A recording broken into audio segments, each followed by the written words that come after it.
Hello friends and dear student, एक बार फिर से आपका बहुत बहुत स्वागत है।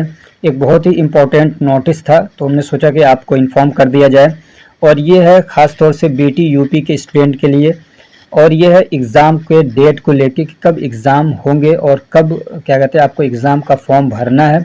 ठीक है, तो ये जो क्या कहते हैं जो पेपर होता है मई जून या जुलाई में, उसी से रिलेटेड यानी फाइनल एग्ज़ाम के बारे में है। तो ये महत्वपूर्ण सूचना जो है ये 24/3/2025 को रिलीज़ किया गया है और आज 29 तारीख है। बहुत सारे लोगों को ये बात पहुंच चुकी होगी, लेकिन बहुत सारे बच्चों को नहीं मालूम है, तो इसलिए हमने सोचा कि आपको बता दिया जाए। तो हम आते हैं सीधे, एक चीज़ है इसमें प्रोविज़नल परीक्षा फॉर्म देखने की अवधि, यानी कि आप अपने स्टूडेंट लॉगिन पोर्टल पर जाके अपना लॉगिन करके देख सकते हैं कि मतलब आपकी कुछ जानकारियाँ हैं, जैसे कि आपका नाम, जैसे आपका रजिस्ट्रेशन हुआ है ना, तो उसमें आपको सारी जो चीज़ें आपने भरी हैं वो ठीक है या नहीं है, उसी को यहाँ पे बोला है प्रोविज़नल परीक्षा फॉर्म देखने की अवधि यानी डेट।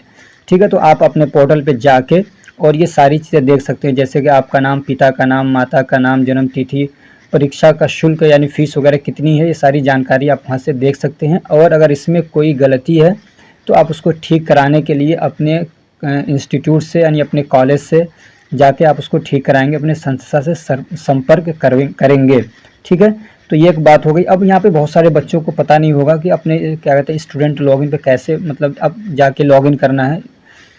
तो उस आपको ना अपने कॉलेज से कांटेक्ट करना चाहिए। बीटी यूपी का स्टूडेंट लॉगिन जो है उस पर अगर आप वहाँ से हैं तो वहाँ पे जाके, और उसमें आपको एक पासवर्ड मांगता है, आपका डेट ऑफ बर्थ और आपका रजिस्ट्रेशन नंबर वगैरह सब मांगता है।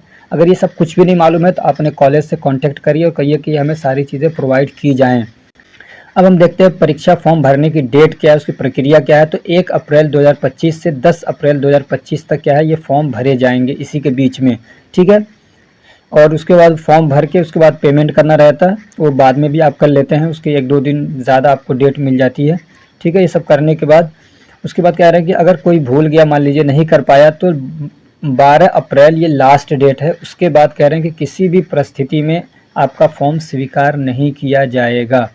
ठीक, उसके अलावा एक बात और लिखिए कि परीक्षा फॉर्म भरने के बाद सभी छात्र छात्रों को अनिवार्य रूप से कॉलेज जाकर कार्यालय में संपर्क करना होगा और अपना परीक्षा फॉर्म अंतिम रूप से जमा करना होगा। समझ में आ रही बात क्या है ये? यानी आपने पहले ऑनलाइन जाके आपने फॉर्म भर दिया, पेमेंट कर दिया, अब उसकी प्रिंट निकालना है और उसको लाके अपने कॉलेज के अंदर सबमिट करना है, जमा करना है। अगर आप ऐसा नहीं करते हैं तो ये कह रहे हैं कि फिर आगे आपका कुछ भी होगा तो इसके लिए आपकी संस्था बिल्कुल भी जिम्मेदार नहीं होगी। Thank you so much.